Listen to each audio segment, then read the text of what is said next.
Oke,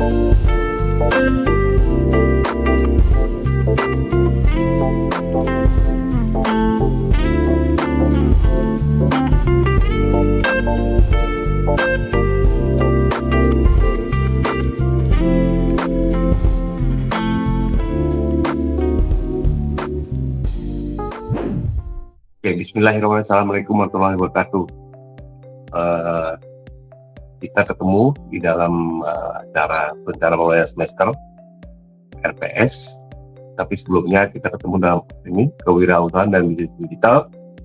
Nah, saya coba menyampaikan, saya ingin memperkenalkan diri dahulu sebelum membacakan apa yang menjadi perhatian kita bersama untuk hari ini. Saya Haris Suratin, ya. Saya adalah bagian dari tim teaching program studi akuntansi program sarjana untuk mata kuliah kewirausahaan dan bisnis digital.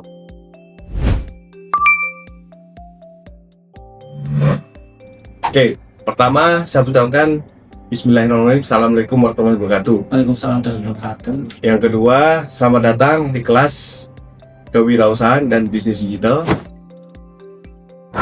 Kenapa kewirausahaan ini penting? Ini adalah bagian dari apa yang terjadi antara praktisi dengan di akademisi. Kenapa? Praktisi itu melihat kewirausahaan menjadi hal yang sangat challenging.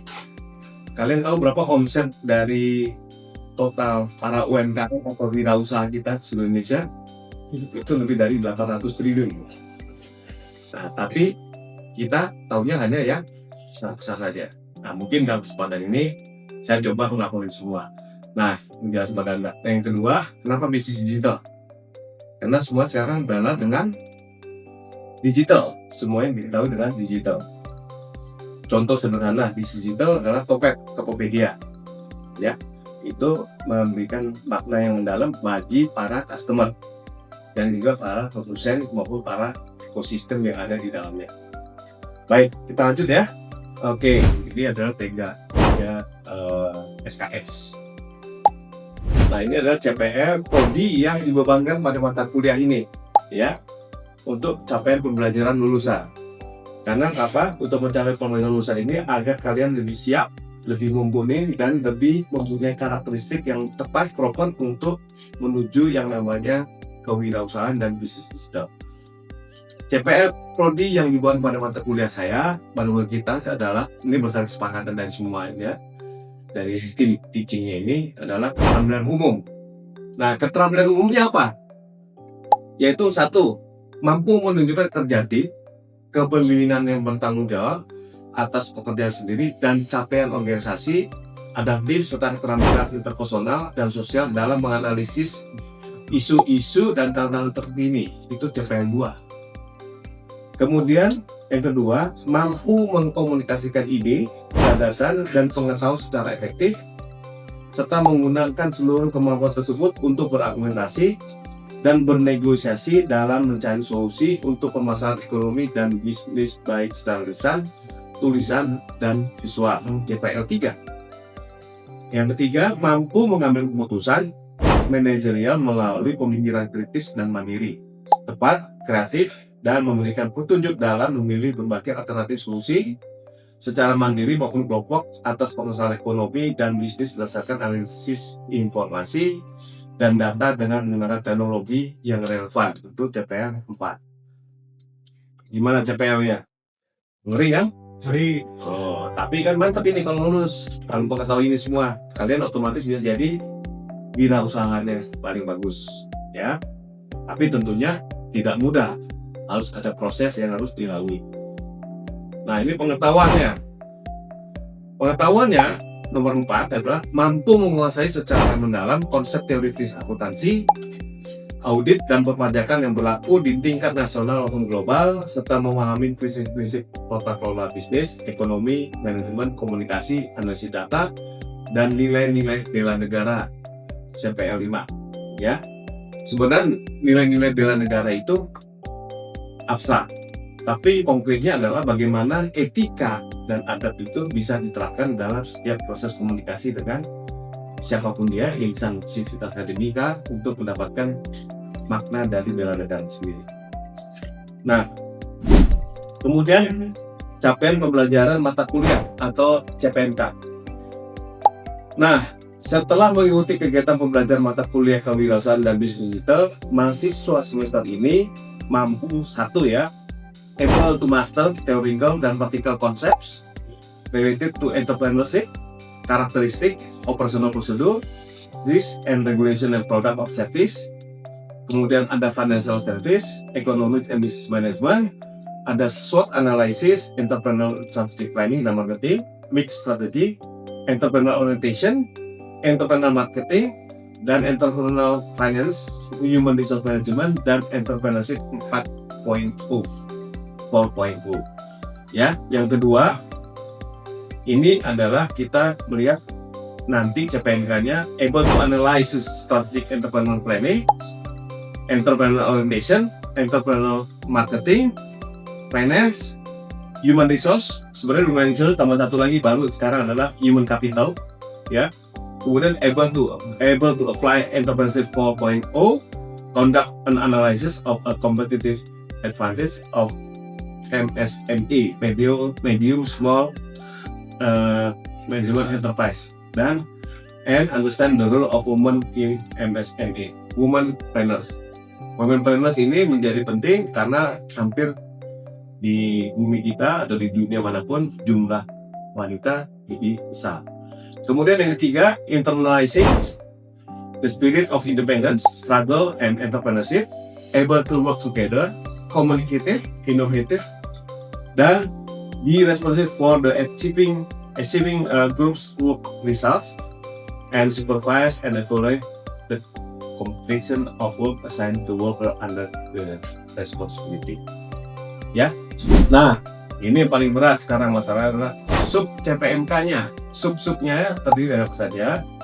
Nanti setelah saya menjelaskan ini, nanti kita diskusi kecil tentang apa yang akan kita lakukan selama 1 semester ini dan bagaimana interaksi yang akan kita lakukan. Intinya adalah saya tidak ingin membuat Anda susah, tapi juga membuat Anda bahagia dan mudah memahami pokok materi sehingga Anda nanti begitu lulus dari mata kuliah ini bisa menjadi bagian yang terpisahkan dari apa yang menjadi pikiran dari Anda kalau akan melakukan entrepreneurship atau bisnis. Ya, sub CPMK yang diharapkan untuk bisa Anda dapatkan: 1. Able to explain entrepreneurship in the economy entrepreneurship in a global context. Number 2, able to identify of entrepreneurial character and entrepreneurial orientation. Number 3, able to explain entrepreneurial marketing mixed strategy. Kemudian number 4, able to make and analyze Canva business plan and business model SWOT analysis. 5, able to explain towards upgrading MSME, competitive advantage, MSS, maksudnya untuk medium small enterprise, entrepreneurship 4.0, kemudian able to explain entrepreneurial finance, human resource management, dan explain about the woman entrepreneurship. Nomor 6-nya, nomor 7, nomor 8-nya adalah memastikan able to analyze and identify problem and make problem statement, customers and markets. And 9, creating a compelling value proposition, competitive advantage, able to make a business model, build your MVP, ya, kemudian able to analyze financial feasibility, go to market strategy, and last is managing growth and scale funding strategy. Ya, korelasinya antara ini CPMK 1, CPMK 2, dan CPMK 3 dengan CPMK 2, CPMK 3, CPMK 4, dan 5 kebanyakan ada di CPMK 2. CPMK 2 tadi apa? Adalah able to analyze strategic entrepreneurial planning, entrepreneurial orientation, dan seterusnya. Ini sudah saya jelaskan pada Anda sebelum tadi, ya. Sedangkan kelompok yang CPMK 1-nya hanya dari sisi nomor 5-nya, ya. Artinya able to explain toward upgrading, ya. Kalau yang CPMK 3-nya internal segala macam itu ada di nomor 2, 3, dan 4, ya. Nah, kita sekarang masuk sebelum kita interaktif komunikasi dengan kalian, ya. Penilaian. Nah, ini penilaian. Tugas and quiz, aktivitas partisipasi itu bobotnya 5%, CPMK 1 5%, CPMK 2 0%, CPMK 3 0%. Projectnya aktivitas partisipasi denda bobotnya 50%. Kemudian CPMK 1 itu 0, CPMK 2 40, dan CPMK adalah 10. Dan UTS 23%, 3% untuk CPMK 1, CPMK 2 10%, dan CPMK 3 10%. Dan ujian akhir semester 22%, CPMK 1 2%, CPMK 2 10%, dan CPMK 3 10%. Ya, saya rasa mungkin ini yang saya sampaikan sejak awal. Nanti kita diskusi, habis itu kita buka diskusi. Saling mengenal diri dulu ya. Nah, kita ketemu lagi ya. Dalam proses ini saya mau menjelaskan, ini salah satu karya dari kalian mahasiswa. Mana yang namanya Yandi ya, siapa? Oke. Atau mungkin ini kita diskusi sendiri dengan mahasiswa ya sebelumnya. Nah, ini adalah masalah terkait dengan CSA. Ya, di sini lagi CSA. CSA itu apa? Corporate Social Responsibility, dan kewirausahaan sosial untuk pembangunan berkelanjutan inklusif. Jadi kewirausahaan yang terus menerus sehingga bisa mendapatkan benefit tidak hanya kepada penerima UMKM maupun juga kepada seluruh stakeholder yang lainnya itu. Nah, ini menunjukkan kita atur aja sistematis itu seperti apa. Karena ukurannya adalah ukuran dari CSA dan social organisasi atau sosial yang saya sebutkan, ya, dan mendorong pembangunan berkelanjutan yang inklusif. Kenapa sosial itu penting? Karena saya hampir 5 tahun terakhir berkecimpung dalam social organisasi, misalkan bansos atau bantuan untuk ultramikro dan sebagainya. Dan itu belum dipahami secara jelas pada masyarakat Indonesia soal dari beban mana lingkungan peluang bisnis yang paling terbaik untuk kita lihat ke depannya. Oke, next. Bisa juga tolong. Nah, ini peran strategi atau sinergi dari CSA dan sosial organisasi seperti apa? Evolusi CSA telah berkembang, ya. Seperti kita tahu semua CSA, setiap perusahaan namanya pasti ada CSA. Tidak hanya perusahaan, dalam program namanya filantropi, ya. Tapi kalau CSA, ini menjadi hal yang sangat lazim di dunia usaha saat ini. Karena apa? Karena dia berkembang menjadi praktek bisnis yang strategik, ya, berkontribusi pada pertumbuhan perusahaan, loyalitas pelanggan, dan legitimasi operasional, ya. Dan ini disosial sebagai katalis, karena sosial entrepreneurship sosialnya yang dikedepankan, tapi entrepreneurship tetap dijaga supaya bisa mencerminkan nanti dia survive-nya seperti apa dan bagaimana kemana harinya. Pasti di antara kalian ada yang sudah pernah berkecimpung di dalam dunia nyata, tapi juga perlu mendapat dukungan. Misalkan kita nggak usah jauh-jauh sekarang pedagang sate. Pedagang sate itu siapa? Kan tidak harus orang Madura, tapi juga kita jadi orang Jakarta sendiri atau ada di. Jangan anggap remeh. Dagang sate itu akan usahanya atau dagang yang sederhana, simple. Kalian tahu satu tusuk sate berapa? Biaya produksinya? Berapa kecapnya? Berapa kacangnya? Berapa belinya? Nah, itu seperti apa? Apakah ada komoditi yang mengelolanya atau bagaimana? Satu gerobak sate katakan sehari bisa 3.000 gerobak, 3.000 sate. Kalau ada 10 gerobak bisa bayar berapa? Satu tusuk sate harganya Rp300 produksi. Tapi kalau dijual ada udah matang, satu tusuk sate jadi berapa? Bisa 2.000, bisa 1.000, terus 1.500. Sampai naikkan dan naik kumpulan nih. Contoh sederhana. Nah, ini melalui inovasi sosial istilahnya gitu. Kemudian kayak dengan model bisnis seperti apa? Jadi dia dapat bantuannya, duitnya dari mana? Bisa dari modal sendiri, bisa juga dari perusahaan atau lembaga yang menanganinya seperti apa? Perusahaan punya CSA atau lewat BRI atau Bank Pulakan atau lewat PNM atau lewat mana aja perusahaannya ada, ya. Kemudian apa? Nih kolaborasi triple helix seperti apa? Nah, triple helix itu kan antara pemerintah, akademisi, dan dunia usaha. Nah, tiganya harus berkolaborasi. Dunia usaha tidak bergoyang harus usaha, enggak, kecil juga mulai. Anda bisa kenal dekat dengan yang namanya catering, urusan catering. Ya kan, bisa masuk ke suplai satenya. Jualan somai bisa titip, jualan kopi bisa masuk. Ya, Kemudian ada kebijakan berbasis bukti. Kalau di sosial itu bukti. Nah, bukti ini sekarang semua penerima bantuan harus satu single data. Data itu namanya data single, data tunggal sosial ekonomi. Nah, data tunggal sosial ekonomi ini dasar apa? NIK. Nah, biasanya bantuan itu sifatnya rumah tangga.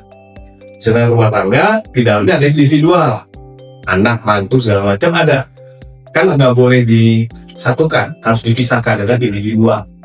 Itu dalam bisnis, kan begitu. Tapi kalau kita nggak bergabung juga bisa. Nah, ini bagaimana menyikapi dan melihatnya, ya. Nah, ini adalah temuan praktis bagi kita semua. Terus, nah, ini latar belakang pembangunan melanjutkan peran lintas sektoral. Ini semuanya adalah bagaimana mengacu pada SDGs. SDGs itu adalah ada 17 item utama di dalam SDGs. Keresahan paling terakhir adalah kalau berdasarkan buat terakhir pengentasan kemiskinan. Kemiskinan juga macam-macam. Ada yang di bawah 40%, menembang dunia, ada yang di atas 40%. Itu adalah ukuran. Nah, tukang ojek itu ojol itu nggak di bawah 30%. Tapi dia 45% ukurannya. Tapi jangan lupa, dia suatu waktu bisa tergelincir di bawah 40%. Apa dampaknya gimana? Dia bisa dapat bansos. Tapi jangan satu nggak, kalau dia 40%, dia bisa pinjam duit kan? Bisa. Bukan bantuan sosial, tapi pinjam duit untuk beli motor atau memperbaiki tempat bisnisnya segala macam. Nah, ini yang namanya desil 1, 2, 3, 40%, desil 4, 5 ke atas 40%. Nah, ini nanti kita cerita banyak lagi. Nah, konsepnya adalah ini menjadi pola pikir kita semua bagaimana bisa menjadi salah satu wadah untuk kita bisa melihat diri kita sendiri dan membantu masyarakat luas, dan kita juga berhasil survive di dalam melakukan kegiatan yang mempunyai nilai tambah. Oke, next. Nah, ini dari filantropi, ini historis dari strategi. Ya, kita tahu kalau filantropi itu orang yang punya duit besar. Latar belakangnya itu bagaimana dia mendistribusikan tanggung jawab sosial kepada masyarakat dengan cara istilahnya beri bantuan segala macam. Tapi sekarang kalau hanya menerima bagian saja, tidak memberikan nilai apa bagian menerimanya, rasanya kok mubazir, sayang. Sejujurnya seharusnya yang menerima juga terpicu untuk bisa memperbaiki dan mengupgrade apa yang diterima itu menjadi nilai tambah dia untuk bisa bertahan. Ya, jadi ini adalah bagian dari suruhan untuk suatu kondisi yang ada. Dan jangan lupa kalau CSR itu ada aturannya. Biasanya itu adalah dari dividen atau dari biaya yang dibiayakan. Tinggal pilihannya. Kalau di BUMN, karena saya ngurusin BUMN ada 25 tahun, itu ada namanya tanggung jawab sosial lingkungan, TJSL. Dulu namanya PKPR, Program Kemitraan dan Bina Lingkungan. Kalau sekarang umumnya adalah untuk namanya CSR. Itu sekitar 2% sampai 5%. Dari dividen yang dibagikan, bukan dari jumlah status biaya. Nah, tapi kalau CSR dimasukkan komponen di dalam biaya akuntansinya, ya. Jadi itu adalah perbedaan dasar. Nah, ini inovasi sosial. Sosial ini adalah suatu hal yang memberikan gambaran pada kita semua untuk dapat membantu teman-teman kita, masyarakat kita, lingkungan kita, dan bahkan NKRI. Apakah pemerintah dalam ini melihat sosial sebagai bagian yang solusi terbaik? Sebenarnya iya, tapi karena infrastruktur orangnya, infrastruktur SDM-nya, dan infrastruktur sistemnya belum sempurna, dan ini agak telat. Bahwa kita harus mempercepat ini semua supaya apa? Supaya bisa mengejar. Makanya materi sosial intervention menjadi prioritas utama di kelas ini, untuk kalian bisa membantu secara keseluruhan. Oke, sampai sini saya stop dulu. Mungkin ada yang mau tanya kan? Oke. Ya, terima kasih sebelumnya atas kesempatannya. Perkenalkan, nama saya Erlangga Utuma. Saya salah satu mahasiswa S1 akuntansi juga di sini. Begini Pak, saya ingin menanyakan apa namanya, kenapa sih harus ada kewirausahaan sosial? Bukankah kewirausahaan itu untuk mendapatkan profit saja, Pak? Kenapa harus memikirkan orang lain? Apakah kan berdiri sendiri, Pak? Ya sosial, ya cari duit, Pak. Kenapa harus digabungkan ini kewirausahaan sosial? Menurut saya, Bapak, seperti apa sih jawabannya? Terima kasih, Pak, sebelumnya. Oke, Mas Erlangga, ini pertanyaannya sederhana sih, Bro. Tapi berat jawabnya. Ya, kenapa? Karena makna yang terkandung di dalamnya bisa berarti macam-macam. Tapi ide sederhana begini. Anda kalau hanya sekedar mencari profit, berarti apa? Anda memiliki suatu prinsip bagaimana Anda survive dulu. Ya, itu dimanapun pasti akan berlaku. Nah, kalau survive terlebih dahulu, berarti apa konsekuensinya? Dia akan berhitung arti kata sebelumnya. Nah, di dalam bisnis, pertama kali yang dihitung apa sebenarnya? Apakah pendapatan atau biaya dulu? Wah, saya bisa koreksi, bukan biaya, tapi ada potensi pendapatan. Kalau Anda nggak bisa mendapatkan pendapatan yang real atau pendapatan yang diperkirakan bisa memaksimalkan apa yang Anda dapatkan, maka itu akan sulit. Dibandingkan dengan Anda melakukan biaya, mengendalikan biaya dulu. Kalau biaya, begitu biayanya uncontrollable, itu bisa kita cut. Apalagi expense atau cost ini bisa kita manage, bisa langsung kita tata. Tapi kalau mendapatkan, nah pendapatannya akan kaitan dengan sosial. Karena apa? Karena dia akan berupaya untuk men-challenge seluruh potensi energi yang ada di dalamnya, bisa mendapatkan pendapatan secara maksimal. Nah sekarang soalnya kali caranya sering nggak pas. Bagi orang tertentu, cara mendapatkannya mungkin dengan cara normal.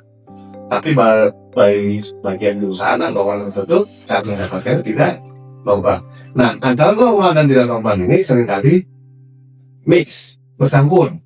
Nah, akibatnya apa? Sering ada indikasi-indikasi atau pertanyaan-pertanyaan dari masyarakat, klien, customer, dan sebagainya mempertanyakan hal itu. Nah, ini bisa dijawab dengan salah satu caranya adalah dengan dia mengkontribusikan apa yang tidak dia ketahui dengan cara memberikan bantuan dan bentuk CSR, dukungan atau program dan bentuk CSR. Nah, program atau bantuan dan bentuk CSR ini mungkin tidak perform bagi seseorang, tapi mungkin perform bagi perusahaan. Ya, selalu perusahaan dulu karena dia harus bisa manage biayanya, karena dia sebagai expense dari atau cost. Kalau pendapatan, nah, itu harus tetap berjuang. Ya, bagaimana juga walaupun dia perusahaan kecil, kita jual. Mungkin ada tambahan? Kalau dari saya cukup, Pak.